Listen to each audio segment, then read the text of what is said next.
Hello and welcome to the First Right Podcast, a weekly conservative news show brought to you by Restoration of America. I'm your host, Jerry Ewald, and today we are excited to have Mark Mills, Senior Fellow at the Manhattan Institute and author. His recent book, The Cloud Revolution, reveals the phenomenal growth of technology and communication in our world. Well, Mark, it's a pleasure to have you on the show today. Great to be here. Thanks for the opportunity. Absolutely. And you know, Mark, as I read your book, you really took me on this journey, a journey of innovation. I read the book. You're the one that read it. Well, it's fantastic. I mean, you took me on a journey, really, over the last century. You really got me thinking about all the things that have happened over the last 100 years, where we are today, how fast we got here, and I started thinking about the future, and then I started thinking, I'm like, who is this guy, Mark, that made me feel this way? So, Mark, if you wouldn't mind just starting off and telling the audience a little bit about yourself. Well, we'll do the thumbnail, since the magic Dr. Google has a lot more about me than most of us are probably comfortable having in the public space. I went to school as a physicist, but I've worked as a scientist and an engineer. I've worked in finance, and I worked in a century ago in the White House Science Office under President Reagan. So I've been exposed to ideas both as a practitioner with patents in an early career in missile systems and semiconductors, and then in energy and in nuclear energy and weapon systems of the non-proliferation strategic defense initiative perspective. Got involved in the public debate on energy early in my life, involuntarily, so to speak. I write a lot, written 4 books, and I probably should write another one. Thinking fiction might be safer next time.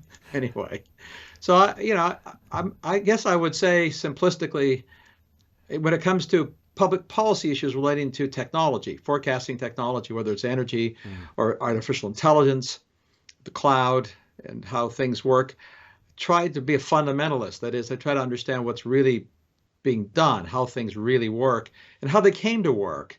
And then that tells you a little bit about what the future might look like.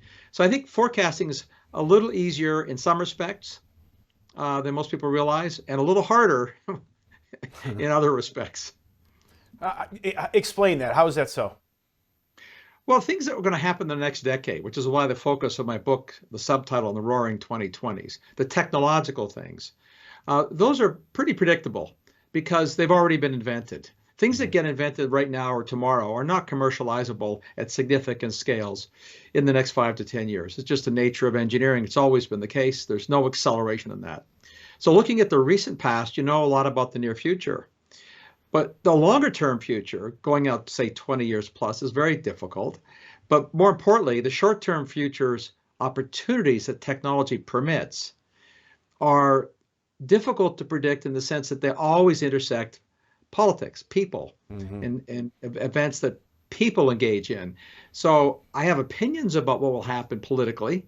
I may have wishes, we all do, but guessing that is difficult.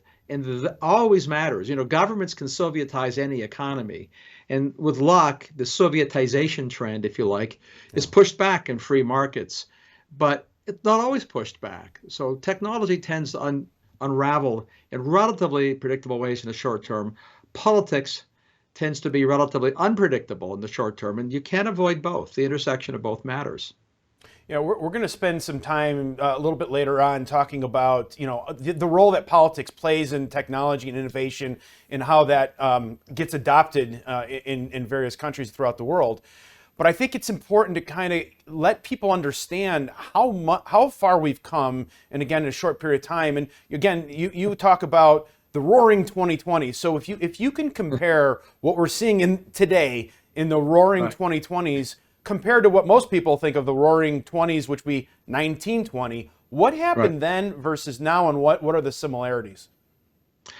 Well, as you know, that's the way I begin my book. And the reason for the subtitle is because I think there's a lot of similarities between the 2020s and the 1920s, politically as well as technologically. There was a lot of political turmoil in the 1920s. We came off a horrific war, chemical weapons. We had the flu pandemic of 1918, which lasted into 2021. That's 3 years of rolling through the society, far higher death rates by a factor of 400% than the evil COVIDs. There were all kinds, it's the Bolshevik Revolution, the Red Scare, we had yellow journalism, we had fake news. It was pioneered, frankly, in the 1920s. But the analogy that I focus on is the technological one. Technology advances through convergence of different things. So put both in very specific, narrow sense, that is, the airplane was made possible by the convergence of technologies of ability to make aluminum in the first place inexpensively, the development of the propulsion systems that were internal combustion engines and jet turbines, and of course communication systems mattered and radar to make it commercially viable. It's the intersection of three things. Same with the smartphone. The intersection of the radio frequency chip. So instead of a radio the size of a suitcase or a console, it's the size of a fingernail, plus a TV screen that was flat the size of a matchbook, which was not, and then that combined with the lithium battery. So those three technologies converged to make possible the Steve Jobs famous invention in 2007 of bringing those technologies together to a really useful product. Societies work the same way. The invention of the car mattered, but it wasn't just that the car became practical a century ago in the 1920s. But when you have a confluence or convergence of multiple revolutions at the same time, it's economically incendiary. So the 1920s, we saw big changes in machines. The commercial practicality of aviation, cars, and power plants. We saw a huge revolution in the materials domains, the emergence of pharmaceuticals and polymers, which really changed the world, and high-strength steels. All happened independently and simultaneously. And also in the communications realm, there was a revolution in the 1920s, which was both telephone, which proliferated after telegraphy, and what we'll call the information and professionalization of basic science and engineering happened then. We could share information in ways, and we organized differently. Those three spheres, the information sphere, the machine sphere, and the material sphere, all independently underwent profound revolutions in practicality of new inventions. All those things had been invented earlier, a decade or two prior to the 1920s. They all matured then. And that caused a 700% increase in U.S. per capita wealth in real terms over the rest of the 20th century. It didn't stop wars, as I pointed out in my book, and it's obvious. People do bad things, they do stupid things. Wars still happen, recessions happen, depression happened. But overall, the trajectory of the 20th century, the economic growth was driven by technology and the revolution of those three spheres. So that was the 1920s. The 2020s, we're seeing the same thing happen again. Not just the political chaos, but technologically speaking, the same three spheres are undergoing revolutions as consequential, and each one has happened then. In the machine domains, we have what we could call simplistically autonomous machines. The advent of autonomy is a big deal. Machines that can operate themselves, that can react to the environment. We have new classes of manufacturing machines, which are enormously consequential. Machines that can engineer things at atomic scale. And of course, so-called 3D printers, machines that can fabricate a whole product or part out of a computer image. In the materials domains, we have comparable revolutions in material science through the advent of polymers and pharmaceuticals. We have bioelectronics emerging. Most people haven't heard much about it. These are electronic components that are compatible with us, with humans, with life forms, and that can self-evaporate, if you like, when their utility is finished. And we have the emergence of what are called smart materials, materials themselves that react and adapt to the environment, self-healing materials. An incredible sort of stealth revolution of materials that it's not doesn't make it to the clickbait areas very often. And of course, the information revolution today is as consequential as the one of 1920s.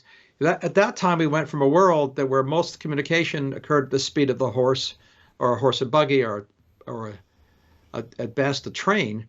Now, the advent of telegraphy being proliferated and the advent of telephones, obviously, it was a big deal to go to the speed of light, if you like. So that changed the world. Today, our information revolution is one not of speed, but of scale. The cloud itself is an information, not a communications revolution that's really unprecedented in history. Yeah, there's so many directions that we can go down in terms of technology and the impact it's had on society. You talk about wars, you talk about the benefits, things like that. Let's focus in then on probably maybe the most controversial one, which is what you just said, the information revolution and what's happening in the cloud. Because what's happening now, and you compare this so well in the book, you know, the cathedrals, those physical cathedrals of commerce versus these digital cathedrals today, Right. which are these data houses, right? Housing all this data and this information. Let's talk a little bit about how that is changing our world, the amount of information that's available to anybody almost at this point. How is that changing the world right now?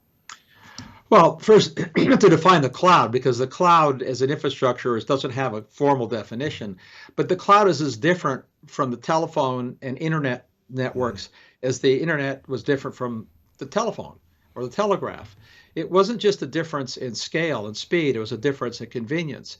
The cloud uses the previous networks, the internet, it uses communications, wireless and wired, but it's an information system. It's an information infrastructure. It's not just for communications. It's, to put it simplistically, when you use a mapping program to help advise you where to go, it's doing more than telling you where to go. It's giving you advice, if you like. It's knowing where you are, where you want to go, what traffic is like, might be like in the future, what weather it might be like or is about to be like. All these features are blended into information, not data, not a communications tool. It uses communications, it uses data, sensors data, but it's giving you advice. That analogy is sort of obvious if you think about it, but when you extend that kind of advice giving to manufacturing, to medical care, to supply chains, to education, all of this is really different than just communications. And when it's made available to billions of people instantaneously, anywhere and everywhere, that is a revolution of enormous consequence. We're sort of inured to it and taking it for granted, but we're only in early days of the applicability of creating really useful information tools. And it's on the backbone of an infrastructure, which is the physical data centers you talked about. These are buildings the size of a Walmart full of computers connected to the tiny computer in your hand or on your wrist, with networks that are bigger than any networks we've ever built. The whole infrastructure in combination is the biggest single infrastructure that humanity's ever built, and we're still expanding it. But biggest in dollar terms, biggest in network scale terms, biggest in physical capital terms. It's an astonishing physical infrastructure. It's a massive transformation of our infrastructure and commerce. And I guess, is it fair to say the heart of this is the cloud and the way we're uploading all this data into these servers, right? These data warehouses, but also the ability to quickly analyze that data and make a decision off it. So that's where AI comes in, machine learning, all kinds of different techniques. But that's really the heart of this revolution. Is that correct? Right. Well, the heart of the cloud are obviously, as you said, the data centers, where they don't just store data, but they analyze and share, they sort of mediate. And there's a lot of stuff that happens on the edges. Not all data processing happens in the cloud, but it's like anything else in a system. The utility of where you do the information processing depends on what you're trying to accomplish. But the cloud is the data centers in the cloud are the epicenter. And the expansion that comes with AI, which I wrote before ChatGPT. My book came on the market pre-ChatGPT, but as you know, I anticipated that class of technologies because AI was already vigorously expanding, becoming extremely useful. And what AI is in simplistic terms is a way to make computers easier to use for humans in semantic ways. We like to talk, we like to work in our languages. We've been forced to adopt computer language, typing and simplistic questions, if you like, for search, to make our ability to interact with the computer. What we now do with AI is we force the computer to adapt to us, in a sense, so that we can talk, we can ask, we can get answers in natural language. Now, look, it sounds like I'm being I'm an unalloyed optimist, and I think there's no downsides to the huge corporations that run the cloud, and that AI doesn't have bad uses. Let's just stipulate, and this is not to trivialize problems, whether it's social media challenges, and believe me, every technology brings challenges, but to put it in extremely simplistic terms, but they're telegraphic. no one would want to really give up their car. I mean, the car is an incredible invention, but the invention of the car was also the invention of the car accident, right? Right. Again, simplistically. So there are downsides. We have to be careful about technologies. Well, this is the area that I wanted to go down because it's just important that we set up that everything that we're seeing with this cloud revolution is going to touch every aspect of our lives, and we're only scratching the surface. This is the futuristic kind of view of what's happening and how quickly we're getting there. But I want to now go down that path. Is this a good thing or a bad thing? Because a tool, I mean, basically all this is a tool. And I love how you explained, you got a tool, then you go to a machine, and now we call it technology. It's all the same thing. It's just different words that we used over time. But the tool, any tool, a hammer, anything like that, is amoral, right? It's neither good nor bad. It all depends on how the user is going to use that tool. And I think this is where people are starting to get nervous, myself included, right? Because one of the concept you introduced was the idea of a digital twin. I mean, we can go down a lot of paths, but let's talk about the digital twin. Sure. There's some really good aspects. Digital twin is basically the cloud or this data center is able to upload all kinds of information about you, whether it's DNA related, all the different sensors you might be wearing, things you're doing with your phone, things that you're looking at on your phone or whatever device. They can actually reconstruct your digital twin. That's it's a clone of you, only in the cloud or the digital world. Is this a good thing or a bad thing? Well, it's a great take it to the reductio ad absurdum into the science fiction land. It makes a great vector for writing some very dystopian science fiction. So digital twins already exist for machines because machines are simpler than us. So a lot of machines and increasingly complex machines, including supply chains, can be modeled in the cloud in silico. The more powerful the computer, the easier it is to access it, the easier it is to do that. Excuse me. So then what that allows you to do is to test things out. For example, if you have the model of a digital twin of an aircraft and you want to make a modification of the aircraft design, you can fly it in silico in virtual world to find that if the modification is safe or not. That's extraordinarily difficult to do technologically, but it's being done and increasingly will happen more often as we get more and more powerful computers. Now, as you know, what I write about is the idea, the holy grail, in a sense, for say healthcare, is to have a digital twin of for each of us. The more information I collect about myself voluntarily, biological information, heart rate, my EEG, everything, my blood sugar, the glucose levels, the hormone levels, all these things are knowable with bioelectronics, by the way. Computers that you can swallow like a one-a-day pill. Sounds like science fiction. All of it's already real and been invented. So my digital twin, collecting my data in real time, can help me understand when I'm feeling sick, what happened. It can help a doctor, help a physician. It's incredibly powerful. It's really a seductive idea. It's an inevitable idea. It's an inevitable trend. But you have in your head, well, what about? Well, the digital security. I don't want people to know about my personal health because I'm uploading my personal information. So cybersecurity becomes important to your point earlier about where the information is going to be and who controls it, who has access to it. So security's never been a trivial issue. Security's been important on anything that's important. To simplify, we've been making locks and ways protecting important information or protecting things of value for all of human history. It's a Sisyphean battle to try to beat the perps, the bad guys. I'm more optimistic that we can protect personal information as computers get more powerful. It allows you to provide those kinds of things. Nothing's perfect, but the kinds of personalization of security through iris scanning, for example, allows you to lock up your information for yourself in ways in your own device that are really unprecedented in human history. So these are incredibly fascinating and important things, not just for healthcare, but for manufacturing, for supply chains. You could test and model, forecast dislocations in your supply chain. All that requires incredibly powerful, cheap compute. It will happen in the cloud. It creates risks, of course, again, the security, but it creates more opportunity than it does risk. The bigger issue that people are, I think, unhappy about, and I don't blame them because I count me among them, is abuse of economic power for the businesses that are really good at this. This is not a new story. This is what the worry was in the early days of the Industrial Revolution about the acquiring a lot of economic power, providing really valuable low-cost products and services. So people do properly worry about that. The remedies for that are never technological. They're always in the political and regulatory domains. It's a very delicate balancing act. The other fears are that as we change how we interact with each other, social media, how that affects news, it's a very significant dislocation on how we get accurate information and news. It's not the first time this has happened. It happened in the 1920s. It happened when radio began as well.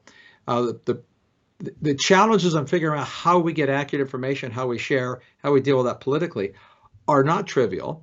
They are different now than they were, but they aren't different. They aren't different in character. What the challenges again are resolved by what people want to have happen politically more than anything, not just technologically. Mark, this is where we need to talk about, because I want a robot. I want a robot that's going to help me with my day-to-day tasks. And it sounds like it's coming soon. It's not, but I don't want a Terminator robot, right? I saw Terminator, and I don't want Skynet and all these things.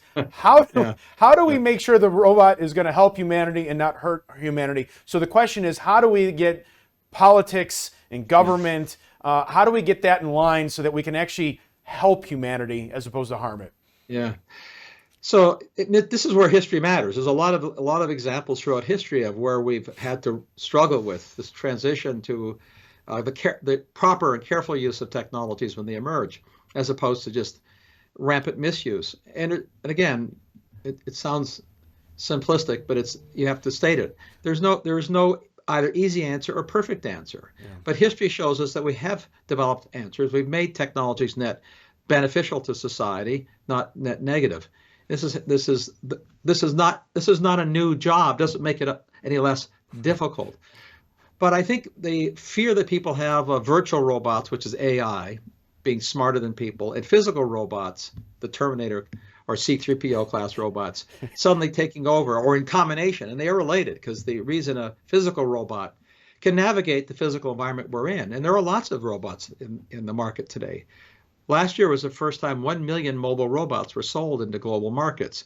Most of them were going into warehouse applications. Most of them had wheels, not feet and legs, but they're mobile robots, self-navigating, helping people, amplifying human labor. The idea that they'll get better than humans quickly and either intellectually or physically is really the best word is naive. It's a belief in the velocity of technology that doesn't exist. Technology moves at relatively predictable paces. So I put it this way, when cars came along, it's obvious that cars were better than horses at getting people places. They replaced horses for that purpose, and that was probably good for horses, I guess. But a car is not an artificial horse. It's very different than a horse. It has very different use functions, many more use functions than a horse, and it has some negatives. But the negatives are very different than the horse's negatives. One of them is you still have accidents. The accident rate in per person mile for horse and buggy travel was far, far higher than the accident rate per person mile of automotive travel. So horses were more dangerous. They were less useful. Car's not an artificial horse. Artificial intelligence is not artificial brain. That's a misnomer. It was a bad word created by computer scientists in the 50s. It was a PR word that was concocted. It's stuck, exactly. Yeah. It's stuck. It's really intelligent automation, not artificial intelligence. But it's powerful, and it will disrupt things. And it's just as the car did. And a robot that can help you, it's less likely to be a robot you buy, follow you around, carry your groceries. What's going to happen is that you'll find these robots, as we already are, in warehouses and manufacturing locations and for safety. And they will follow people around, and they will operate in the physical environment we're in. Yeah. Well, Mark, I love your optimism with all this stuff, and I'm not saying you're wrong. I think you've given us a lot to think about, and the future is bright if we can kind of group together and figure this thing out and use things for good as opposed to bad. But I really appreciate again the book and getting us thinking in this direction, because you can't hide from it. It's coming. So any last thoughts for the audience? Well, you can't just hide from it. It's coming. It's here. I mean, these Sure. technologies are here. So I only wrote in my book about things that are already possible, already exist, that are already moving in the commercial market. And I did write about them optimistically in terms of the beneficial impacts. A separate book, a different question really is, what's the best way to regulate? We always regulate things. I'm a free marketer, but we always regulate things. We regulate safety. The question is always, how far do you go? If you can go too far, it's never good, because then you end up, again, to put it simplistically, Sovietizing an economy, constraining innovation and freedom. So that's where the political debates and negotiations come in. And those debates are sidelined by other political debates invariably, because we politicize everything because we're political creatures. Yeah. But I will end by pointing out that I feel confident in my technological forecast, not my political forecast, because the future is, in this sense, far more predictable than most people realize. And I, back in the 70s, Arthur C. Clarke, the famous science fiction writer, made predictions that have turned out to be true, because he looked at trends that are already underway. Yeah. Science fiction has become science reality. Well, Mark, I look forward to that next book, because I need that book. So please write it, and I look forward to reading it. Thank you so much for your time today. All right, well, that's our show for today. Thank you so much for tuning in and supporting conservative media. Don't ever forget that by working together and staying diligent, we conservatives can bring our country back to true greatness. Until next week, let's all keep praying that God will continue to bless America. First Right, a new kind of news summary without the liberal slant. Every morning, in your inbox, always free. Subscribe by texting First Right to 30161. That's First Right, all caps, one word, to 30161.